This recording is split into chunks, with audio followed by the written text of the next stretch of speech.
9 janvier 2023, on va faire un petit point, bonjour à tous, sur l'actualité géopolitique autour de l'Ukraine, autour du reste aussi, parce qu'on va parler d'abord, on va commencer par le Brésil, hein, vu ce qui s'est passé, les événements dont tout le monde parle, hein, donc à Brasilia, les manifestants pro-Bolsonaro, tels qu'on nous les décrit, nous ont fait une invasion du Congrès, ils sont montés sur le toit du Congrès brésilien, du palais présidentiel, etc. Bon, ils étaient très nombreux, hein, on a pu voir les images, une masse de gens qui ont envahi tous ces bâtiments administratifs d'État. C'est beaucoup de monde, hein, on se demande comment ils sont arrivés là, enfin bon, c'est assez... il y a eu apparemment des bus qui ont été organisés, tout ça a été apparemment très organisé. Et ça nous rappelle un peu, pas qu'un peu d'ailleurs, pas mal, le 6 janvier 2023, non pas 2023, le 6 janvier 2021, pour aux États-Unis, à Washington, évidemment, l'invasion du Congrès américain du Capitole, l'invasion du Capitole à Washington par les pro-Trump. Dont on sait que bon, hein, cet événement a été assez largement manipulé par certaines factions plutôt proches des démocrates, hein. Alors, alors, que se passait-il donc au Brésil? Bon, on sait que Lula a dénoncé la chose. Évidemment, Bolsonaro s'est dit solidaire des manifestations pacifiques, mais a condamné toute violence. Bon, il y a eu de la casse, hein, il y a eu des vitres cassées, voilà, des écrans brisés, des choses comme ça, un peu de la casse matérielle. Ce qui a été condamné par Bolsonaro via Twitter, hein, donc l'ancien président déchu, vaincu de justesse du Brésil. Bon, alors voilà, qu'est-ce qui se passe? Donc moi j'ai tendance à y voir une petite tentative de déstabilisation des BRICS, hein. On sait que le Brésil, bon bah c'est le B, hein, la première lettre du fameux acronyme BRICS, hein, Brésil, Russie, Inde, Chine et Afrique du Sud pour le S. Et que donc cette coalition de pays gêne beaucoup les néocons dans leur tentative de mener le monde vers l'unipolarité américaine pour un siècle. Voilà. Donc on a là une petite déstabilisation des BRICS. On sait que bon, bah, Lula, le nouveau président, qui a été soutenu par... C'est très compliqué tout ça, parce que Lula a été soutenu par Biden, mais on sait très bien qu'il n'est pas très bien vu par les néocons, hein, aux États-Unis, hein. Les néocons n'aiment pas Lula, hein. Lula est considéré comme un ennemi, hein, par cette faction, par ce gang. Donc voilà, et alors que Bolsonaro, lui, est vu comme pro-US, pro-américain à la base, comme un président pro-américain, mais bon, en réalité pas si pro-américain que ça, plutôt pro-Trump, pro-populiste américain, mais pas très bien en vue, avec la faction, le côté démocrate, évidemment, qui est au pouvoir actuellement. Donc voilà, on a toute une complexité, mais bon, on peut quand même constater que tout ça tend à déstabiliser un pays important du groupe des BRICS. Voilà.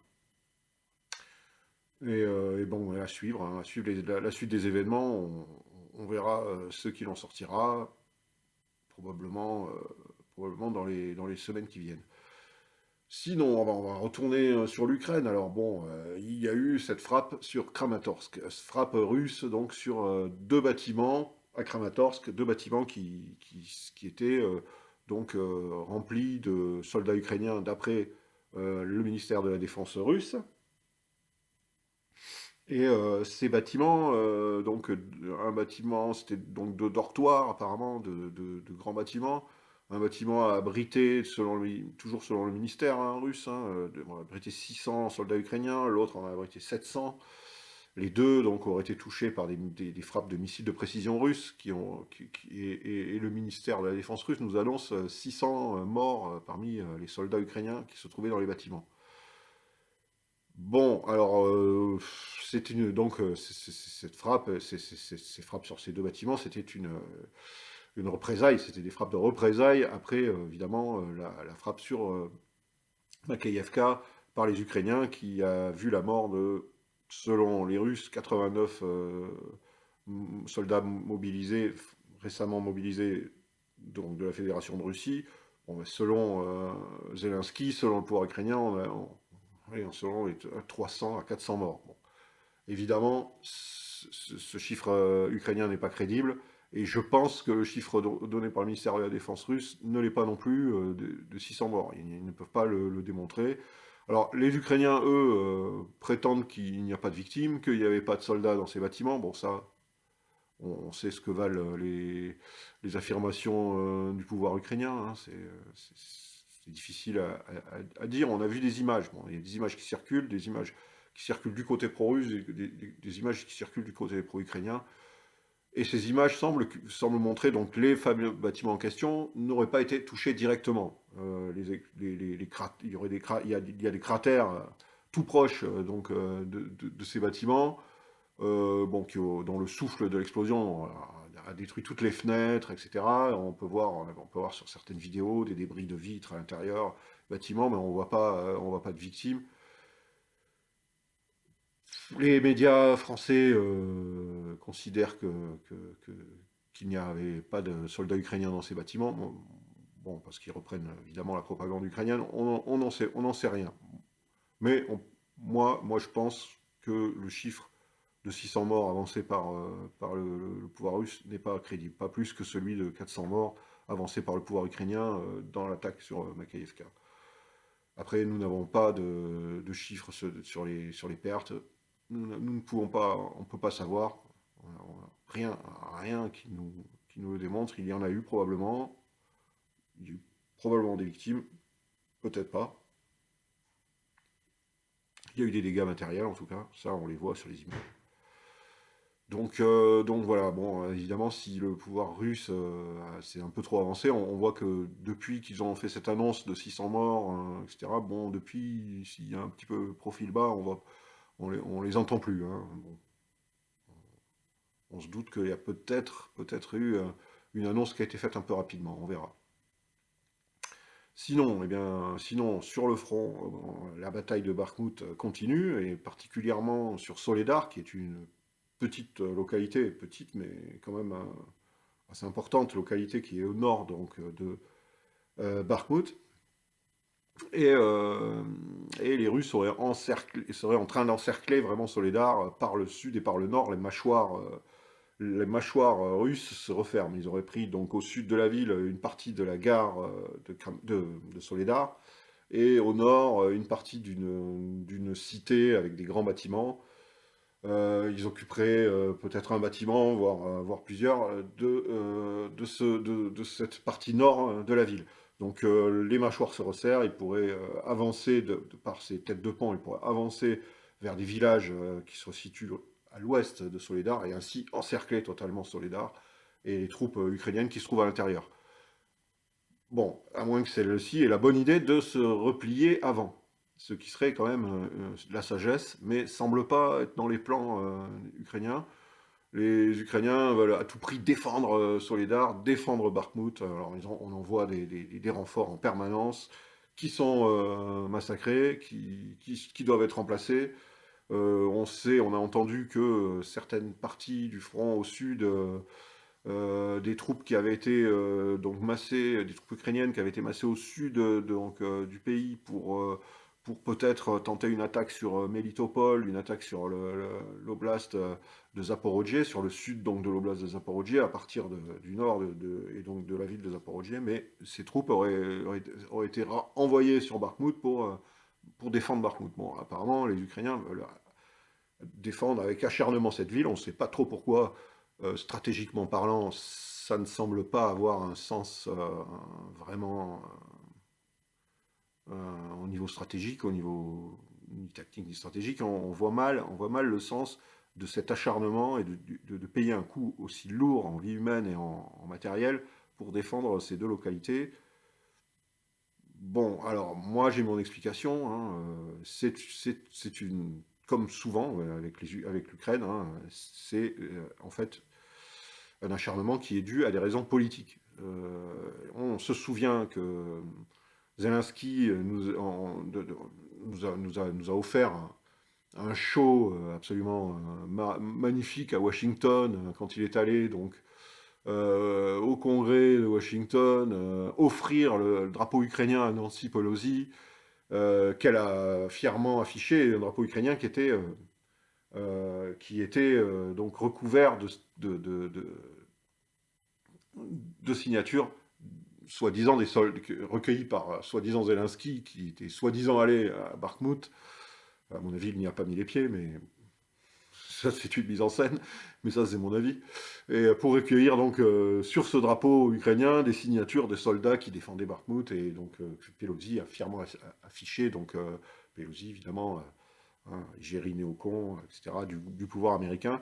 Donc il ne faut pas que Bakhmut tombe, en tout cas pas tout de suite, il faut maintenir le récit, la narrative sur la défense héroïque de Bakhmut par les Ukrainiens, même si cette défense est extrêmement coûteuse et finalement ne présente pas vraiment d'intérêt. On se souvient que les Russes, par exemple, ne s'étaient pas acharnés à défendre Kherson et avaient préféré préserver leur matériel et leurs troupes en se repliant de l'autre côté de la rivière et laissant Kherson aux troupes ukrainiennes. Là, on n'a pas du tout la même façon de faire. On voit que, quel qu'en soit le prix en vie humaine, en soldats, en bataillons détruits, etc., les Ukrainiens vont s'acharner. Moi, je pense que c'est parce que les néocons sont derrière. Les néocons ne veulent pas, pour des raisons d'image, que après le show, le show de Zelensky, on puisse assister à une défaite de l'armée ukrainienne sur Bakhmut. Voilà. C'est mon explication. Alors bon, on entend ici et là que des civils ont été touchés, blessés, voire morts dans les bombardements russes sur Bakhmut. Mais que font des civils encore à Bakhmut depuis le temps? Qu'a attendu le pouvoir ukrainien pour évacuer les civils de cette ville qu'on appelle le hachoir à viande?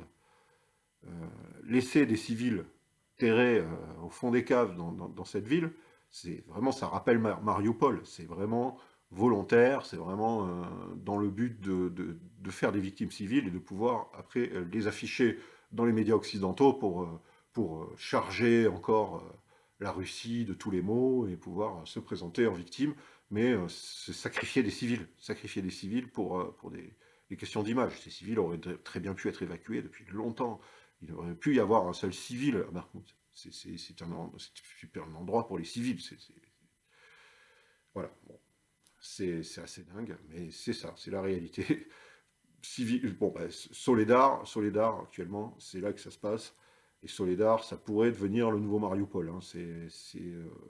Avant même Bakhmut, on peut assister, c'est une ville bien plus petite, hein, mais qui sera très très difficile à prendre pour les Russes, même si ils sont en train de resserrer leur mâchoire, comme je vous l'ai dit, au nord et au sud, et que l'encerclement se rapproche de Soledar, mais c'est une ville très très difficile à prendre, vu qu'elle comporte beaucoup de grands bâtiments en hauteur, comme Mariupol, où pour les défenseurs ukrainiens, il est très facile de se poster en hauteur et de tirer sur les Russes de position en altitude, en haut des bâtiments. Donc, à suivre. On verra ce que ça va donner. Sinon, ben, on voit qu'un article est paru dans The Wall Street Journal pour nous dire que l'économie ukrainienne va très mal, et c'est catastrophique. On s'en doutait, hein, évidemment, malgré ce que nous disent LCU, comme quoi c'est la Russie qui va très mal et l'Ukraine va très bien, etc.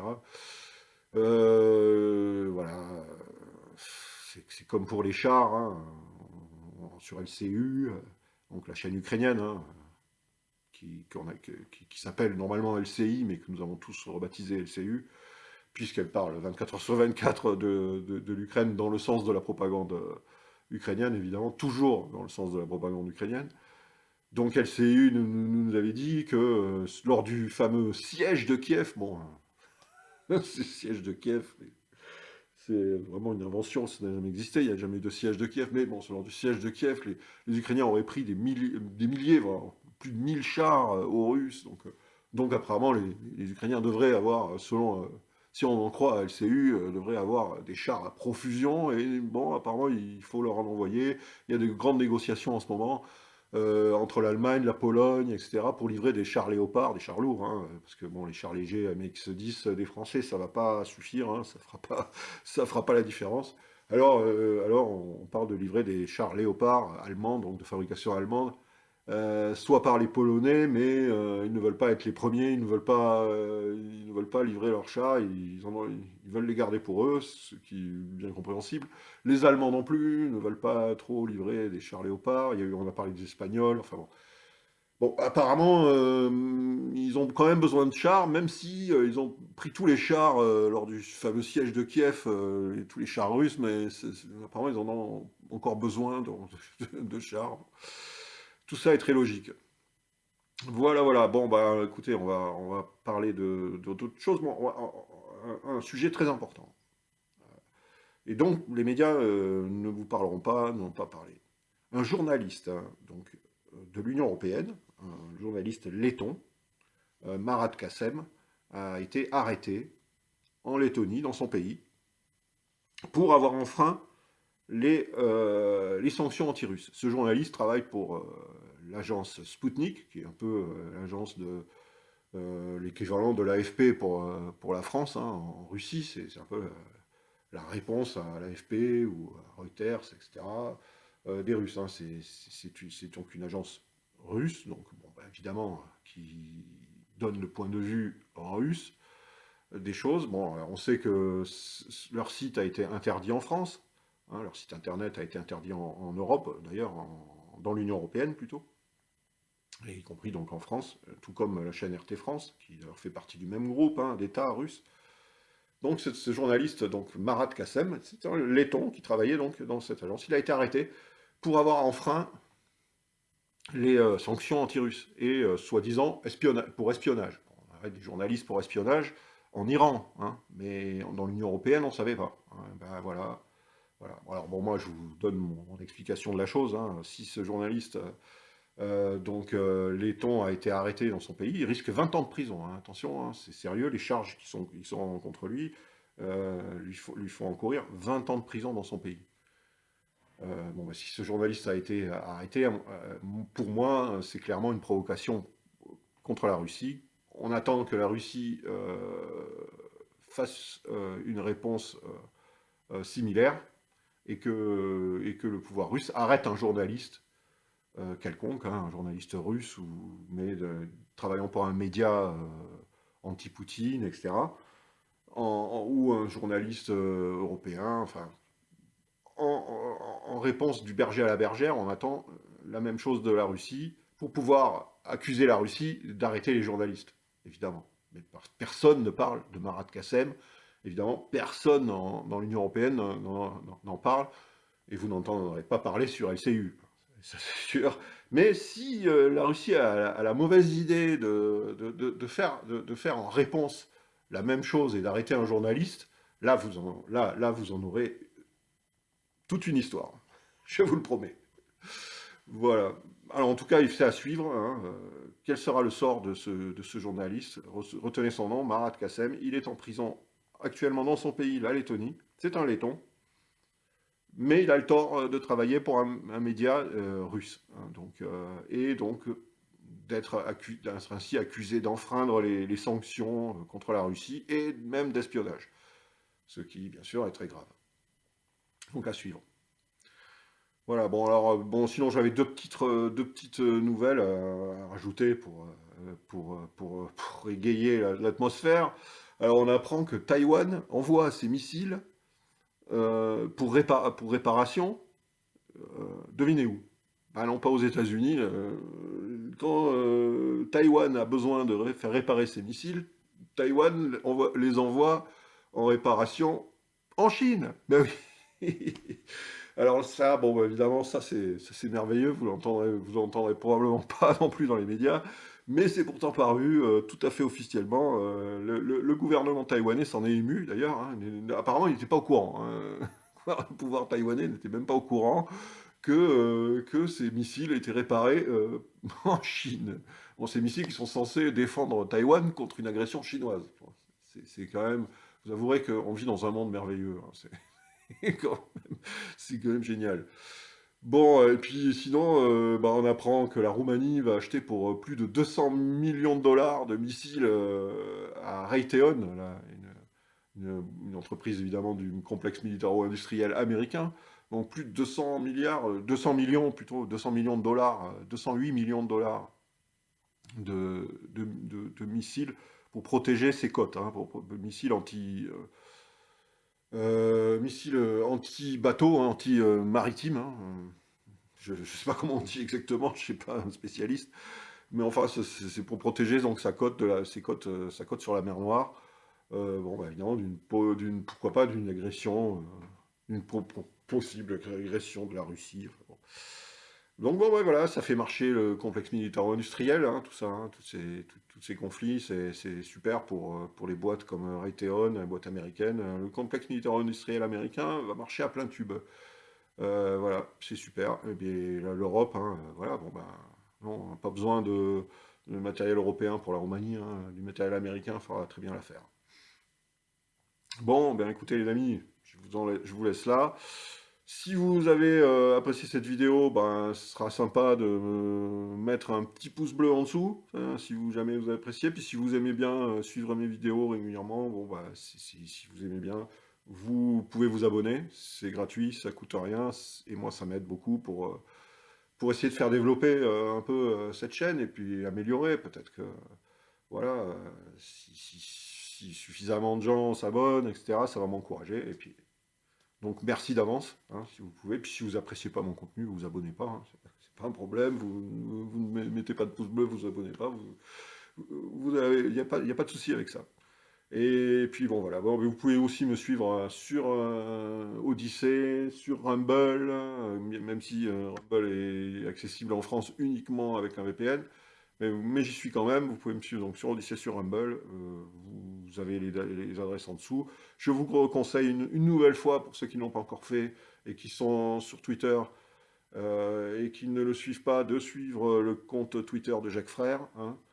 Donc pareil, vous trouverez le lien sous la vidéo et c'est excellent, vous saurez toute l'actualité du front, tout ce qui se passe chaque jour en Ukraine, sur Twitter, heure par heure.